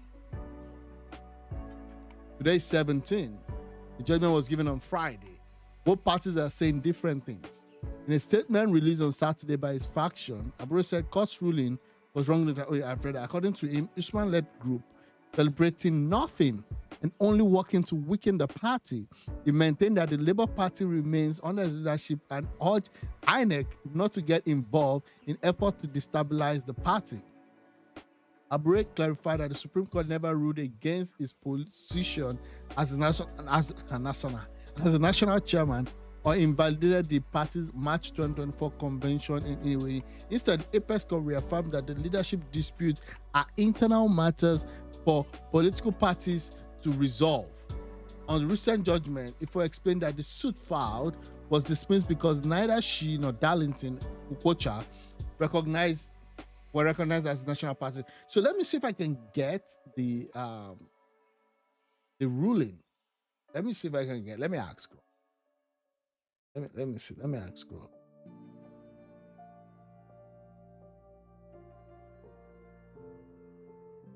Do you know what is? Yeah. What's up?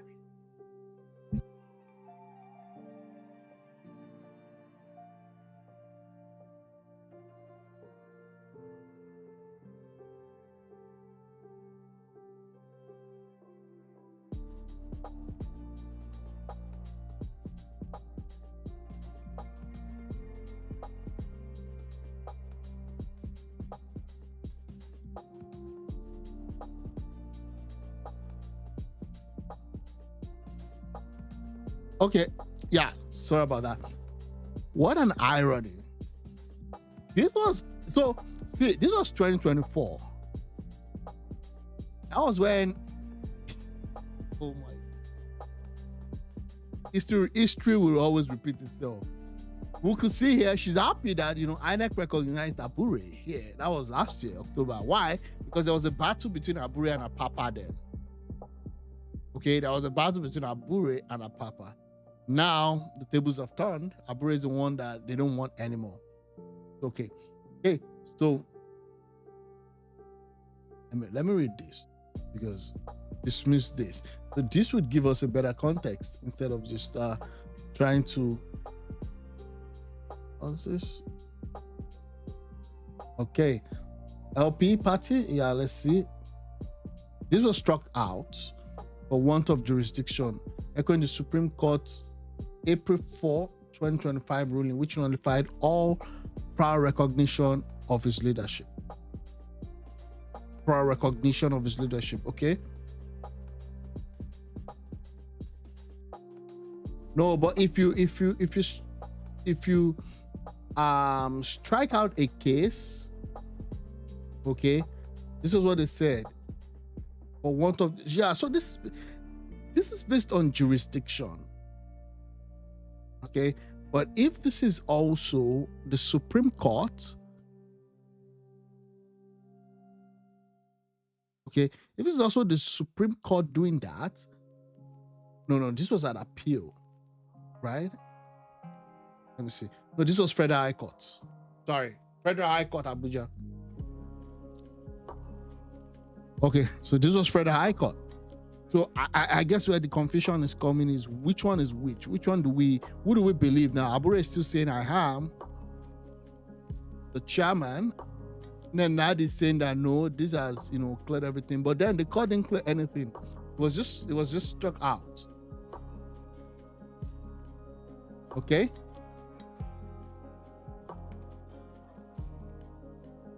Yeah, so this is just Usman case. We'll see what happens. Post Federal High Court. Yeah, we'll see what happens, but it is what it is. Yeah, it's crazy. We'll see. I'm not sure. You see, this is what should happen. I think And I still put it out there that this shouldn't have been allowed to linger this long. No. Peter Obi, and again, I'm saying Peter Obi here because I think everything rises and falls on leadership.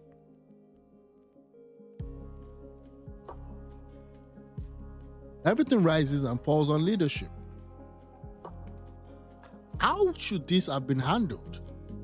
I don't see this as a win for the party because the party is already fractured. No matter what happens, no matter who the court declares, even if the Supreme Court says tomorrow that Usman Nnadi is a substantive party chairman, the damage has already been done. And again, Peter Obi is not decisive with respect to who is going to take charge of the party, who's going to take the party from here to there. We don't even know if Obi is still 100% in. I know he said, okay, fine, it's not yet with the ADC, he's still kind of having talks with them, but we could see the body language. Obi is not comfortable in the LP as we speak.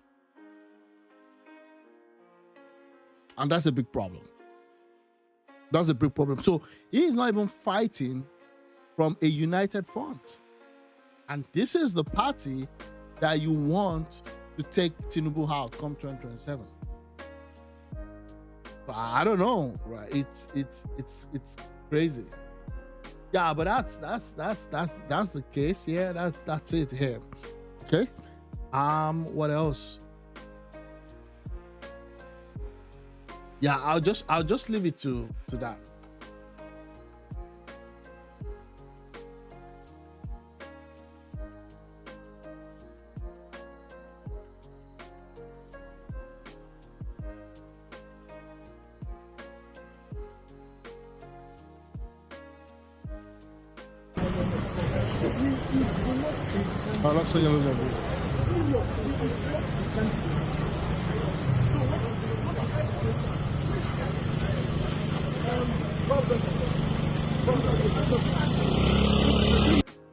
The sound is crazy. I don't know why.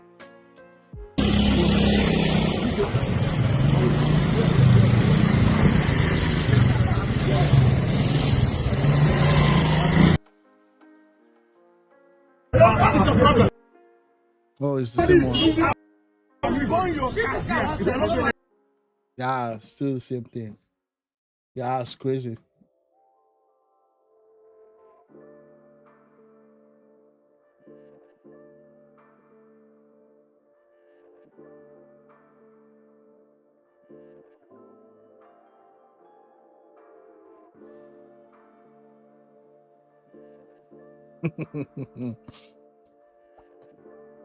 I don't know what's going to happen with Atiku right now because I'm thinking Atiku's best, and I don't know, really. I don't know. I think his best shot is just to sit this one out.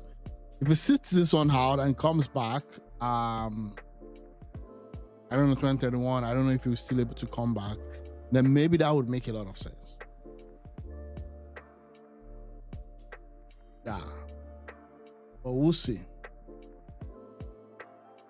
Okay, let me move to, I want to talk about another subject. I think we've dwelt so much on this one. I'll see. More trouble for Tinubu's cabinet as good luck finally confess on camera. Tinubu beat Atiku will be at the poll, dismantles Northern Coalition. Northern Coalition is over. Northern Coalition is over. I saw this one. I don't know what's happening with OT and Chikam Nayor.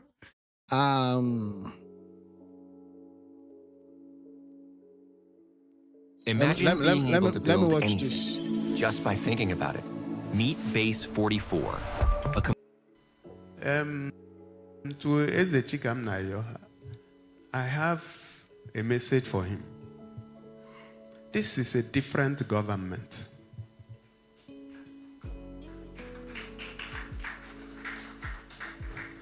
And my response to his request that came at the beginning of this administration remains the same. The person he sent to me, oh, he wants to be part of this government. I told him no. And the answer is no. Wow. Who's this guy? So we have followed him. He has been part of every government from 1999. In 2007, he started blackmailing the governor at that time, and they called him and gave him job. What? If he likes, let him hang on a transformer. This government will not call him. So he says I should do a video. I checked the records and I found that about 5 or 6 schools are being done in Umunochi as we speak. He should come home and see them if he's not afraid of coming home. I shouldn't do a video. Why should I do a video and prove to him that I'm working in his local government? No, he should come. He should not stay in Abuja. And if he comes, please, somebody should also tell him not to forget to also visit the university where he claimed he read law. I'm also working there. Okay? And to the people that sent him, first of all, they sent the wrong person. A man without credibility. You don't need to send him to go and talk about it. You need to, and in any case, they may not have found a man with credibility to come and talk rubbish. Because if you send a man who understands numbers, he will tell you, no, this one is budget. Let's look at what has been spent. Actuals, yeah. I was looking at the numbers, and by June this year, we have spent about 14.43 billion on 61 schools just within this year. These renovations that we are doing. So wow, 14 billion on 61 There's schools. an interesting thing. You know, Abia people are not as foolish as they think. You know, sometimes they think because people keep quiet, they think they can get away with anything. Oh, you blackmail him, they will call you for discussion. I will never call you for negotiation. Never. So maybe you need to set up another structure. And in any case, the last time I checked, he was in PDP. When did he join APC? Oh, so he's an APC guy now. Okay. Okay. So please, give the message to him that this one didn't work and will not work. And the people hiring them, you know, I sympathize with them because they lost their money. All the money they paid them, the hall, all the t-shirt, all the face cap, all those are lost. So our people are very bright people. They're not that they're kept quiet doesn't mean they don't know what to do. So we are talking of cash and we are talking of budget. They are not the same thing. Okay, and I can tell you under my watch, no such thing will happen. Okay.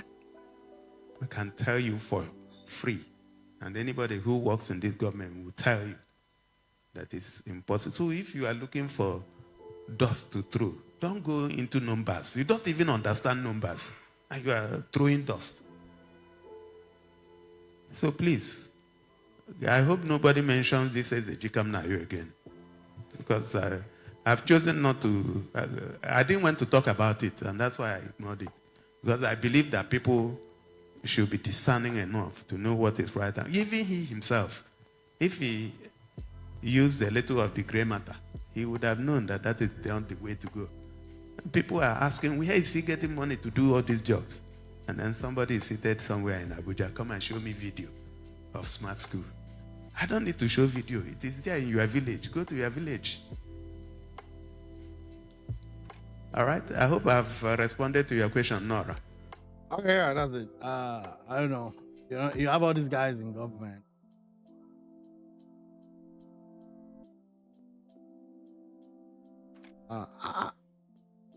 Okay.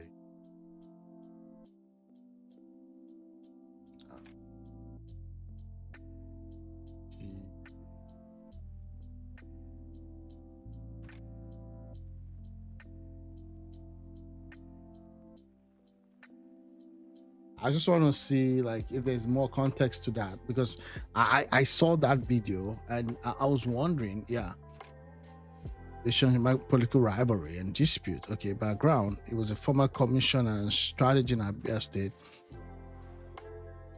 So okay, and this guy is associated with and has held positions in previous Abia administration since 1999. Wow. So the truth is this: we all talk about the role that the federal government has been playing, in different capacity, but we don't put too much emphasis on what the states have been doing. I must tell you, Abia State past leadership has been really, you've not had real good things to write home about them. So by virtue of him even working in previous government, now he's with the APC, I wouldn't think that he is working for the best interest of the Abia State people. I'm telling you. Alex Oti, though he's in LP, I think he's been the best governor that Abia State has had since 1990. He's been the best governor. For you to know how bad the previous government in that state has been. We've had struggles with security. There was a time when kidnapping was rampant in Abia State, and it was even like the talk of the whole nation. There was really nothing to show, and most times these were PDP governors. Okay, PDP governors, because it's like you've not had ACN in a lot of all this eastern state, you've not had APC in all of this eastern state. Most of them has either been, party related to ABGA or PDP. But those states, they've been developed the right way. So there was an election dispute in 2023, governorship election. Chika Mayo, representative of the then PDP, clashed with OT over allegation of electoral misconduct. OT accused the PDP of rigging results in areas listed, claiming compromised INEC officials were involved. In response, this was even PDP. Chika Mayo accused OT and LP of attempting to hijack INEC show by uploading fake results and intimidating opponents. So post-election tension. OT won, we all know that. In 2025, it challenged OT's administration over the alleged mismanagement of 54 billion budgeted for school. So this is what the governor was actually responding to, claiming only 14.43 was spent on 61 schools with little visible impact. OT refuted this. Like, why are you budgeted a certain amount for school? Number one, it might not just be for 1 year, except the budget is explicit and say just for 1 year. So 14 has been spent. So if 14 has been spent, the issue should not be the 54 budgeted, rightly. And I think OT addressed that. If you have an issue, it should be with the 14.43 that was spent. Okay? So again, that's it. Then Abba mayoral appointment. He criticized OT's appointment of Udegbala, a non-indigenous, as mayor of Abba. What's mayor? Do we use mayor? I don't know what this means. Warning that prioritizing non-native could cause unrest. Again, another tribal stuff. I'm not going to dwell on that.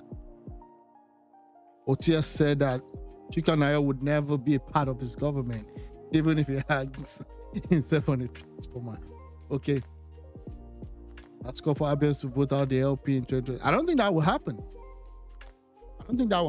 Now, I'm not saying that OT is a perfect governor, but I'm saying that given the experience that the Abians have had over the years of like the relict of duty, they not been the previous governors not really been responsive to their need, and this guy OT is the one trying to actually make things happen. So I don't see them really voting LP out in. I mean, it's politics, things might change, but I think that won't happen. Public sentiment. Post on X reflect OT's strong dismissal, with some users labeling this guy as a blackmailer seeking attention. I agree. He's just trying to to see what happens. Yeah, moving on. Let's see.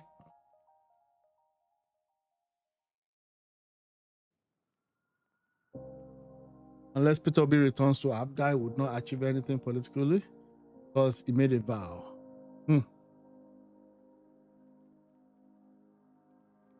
Made a vow.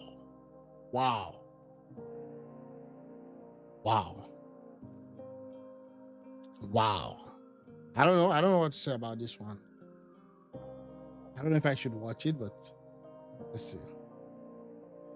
I got a before we move on, I got a recommendation from YouTube. And it was crazy. It was yeah, it was crazy.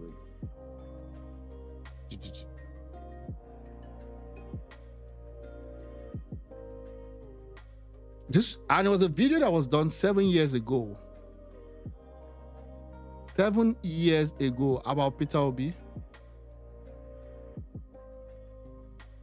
can see that here. Let me see. Yeah, this is a video. I'm gonna play this video right now and I'm gonna react. Obi has split Anambra State 7 years ago. 7 freaking years ago.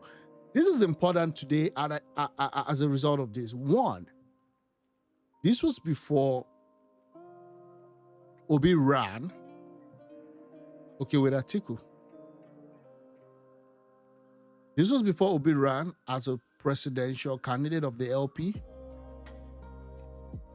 Now, this guy may have a personal vendetta against Obi, so I have to just check that while reacting. But again, this was the real news before Obi's national fame. Yes, it was popular in in Anambra. It's been known all around. But I'm saying that this would give you the state of people's perception of Obi before the sudden change when he ran as a presidential candidate in 20. Lean in. Seriously. I'm gonna watch.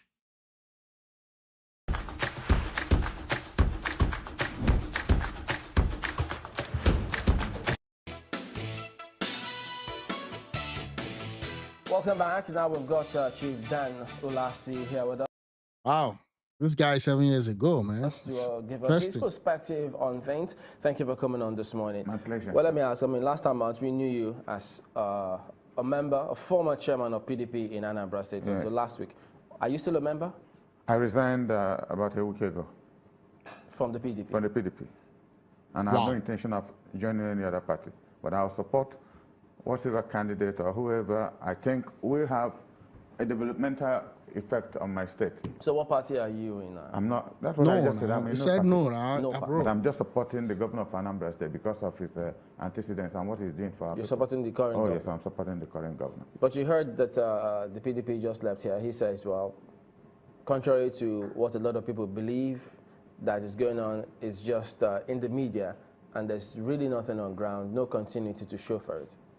Well, you know, J.J. Martin is a very close friend of mine.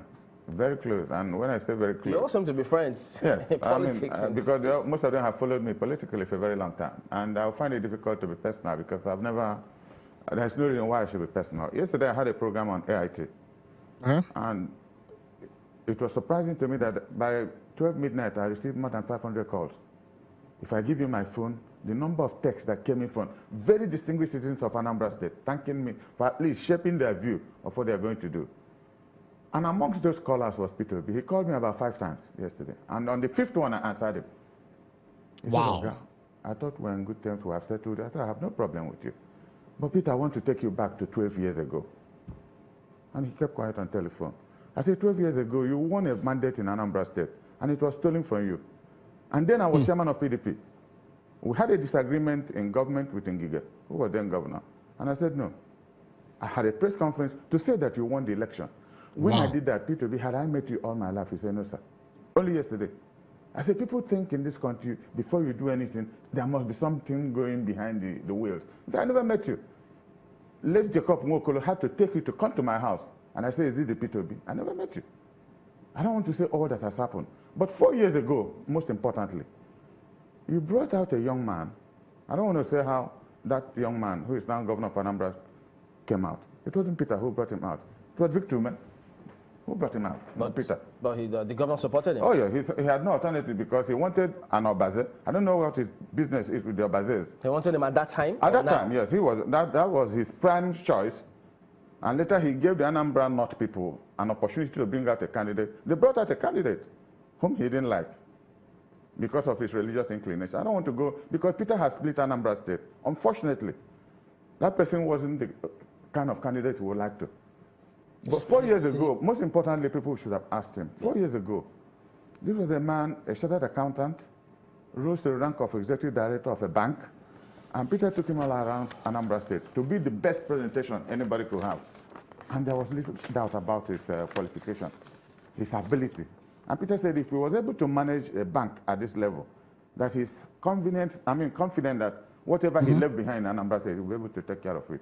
One would have expected, and I was asking him this yesterday, if if Willie Obiano had not done well, why didn't you press conference, national press conference, tell Anambra people what this young man has done that has made you change your mind just after 4 years? He hasn't done it up till date? Well, to the best of my knowledge, he hasn't done it. Well, when you say that he has split Anambra State, there are those who would religiously. Say, oh, you know, okay. We used to be a homogeneous Christian state. Now you talk about whether you're a Catholic or you're an Anglican or you're a Pentecostal. That is where we are degenerating now, and it's unfortunate. And he started that politics. But most importantly, I asked him yesterday, or rather I told him yesterday, that the time Ojukwu said he will not go for a second term, Ojukwu refused this MP to be going for a second term. A day after he went to Oka, Ojukwu went to Oka and raised, now senior advocate Emeka Etiaba, raised his hand up as the candidate for ABGA. Peter went, if I say he was crazy, it would be an understatement. Ojukwu refused to see him in his house. It took this Victor to go to Ojukwu's house and prostrated. Because I called Ojukwu on telephone asking him, why are you doing this? Why did you go to Oka to raise the Emeka Etiaba's hand? He said it was his dead body, that this young man has been so disappointing that I should come to his house. And I came to his house and saw Victor lying on the floor, begging Ojukwu to allow Peter to complete his second term. We can't verify any of those now. No, but there are, apart from Ojukwu, he is dead. Victor Ume is alive, and because he was the one who took Peter and went back to Ojukwu's house. About this particular scenario now, these forthcoming elections and the goings on between the current governor and his predecessor, what do you think went wrong? CRM is so slow. So slow. Thank goodness. Well, I was listening to my friend, and he hardly ever said what went wrong. Other than Anambra. He said there's no continuity. Well, I don't know what continuity meant, because he was Commissioner for Information. And I would like a situation where you people will bring him back, and probably I'll be around. Because he was Commissioner for Information. Go to ABS, and the newspaper of Anambra said when he was Commissioner, it was a sorry sight. Chamberlain, if you go to ABS now, it's as good. I don't want to write down your station. Your own is a child's play for an ABS in Oka. I'm telling you, it looks first class. But he was there running around. Because it's the concept of continuity, the concept of continuity. Oka was a glorified local government for 8 years. P2B was governor. If you're passing through Oka now, over flyovers, you wouldn't know when you pass Oka. So what is but most importantly, what was he saying, or what he said that look? He had some of the roads. That's freedom of expression. I'm coming first. You see, the governor, when he launched his mission statement and vision, he had 4 cardinal principles. One is agriculture, industrialization, trade and commerce, and then oil and gas. But he showed some enablers. You know, by the time Peter was governor, what was rife in Anambra State? Kidnapping, armed robbery, all our big shots. Nobody came home. But I tell you, but I thought he did that, past 4 years, people in Anambra sleep with their 2 eyes closed.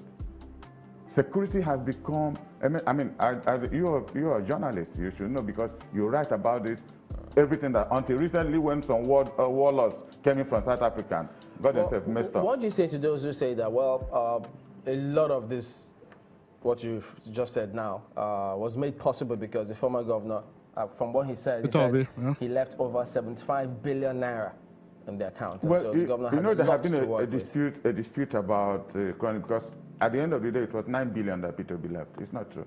Not over 75 billion. That was falsehood. 9 billion, and I would like you to invite officials of the present government and invite Peter to tell us how this 9 billion was left. Because the claim, and I saw him claiming that P2B has no property anywhere in this country. This is the greatest fallacy of the 21st century. Peter owns a company called Next International. He's probably the biggest property owner in this country. I don't talk of the big shopping mall in Abuja. His younger brother controls everything he did. Is there anyone in Anambra? Wow. So this video is 7 years ago. This video is 7 years ago. Did you just? This is the first time I'm listening to this and I'm responding. So he's saying that this guy, P2B, now he comes to say no property. He doesn't own any property. But next is his company. And I guess is managing it by his younger brother. It's been managed by his younger brother. And that they have property all around the country, and they might be the biggest property owner in Nigeria. This is 7 years ago video. I just said I should just read it because of the title. I should go through it. I should listen to it and watch because of the title. But now, look at what he said. He said something about the younger brother and next. Listen to this again. He's probably the biggest property owner in this country. I don't talk of the big shopping mall in Abuja. His younger brother controls everything he did. Is there anyone in Anambra? His younger brother controls everything. Do you know that just a few days ago, a few weeks ago, remember there's this property in Ikeja that has been a subject matter across the country that you keep seeing Obi going there, claiming that the government has demolished his younger brother's property. Now, the younger brother happens to be, the case happens to be between Next. Now, this is 7 years ago. This guy is saying this. Now, maybe everything he said is not 100%. But how come that property in Ikeja that P2B claims is for his younger brother might actually not be for his younger brother, but for Next, by extension, be Peter Obi's property? And you might say, okay, fine. Why are you saying that? Why? Yeah, because that is something that Peter Obi can do. Why? Because he also did something with the Panama Papers. Whoever has had anything to do with Panama would be a first-class individual in knowing how to hide assets, how to hide the originality of the ownership of an asset. This is 7 years ago. The ShopRite he has at Onisha. Everything about ShopRite is P2B. He annexed a land in my town through an offshore company, and he's building something there now. Wow. How to stop saying Wow, this is crazy. This is really crazy. I don't know. I didn't know that.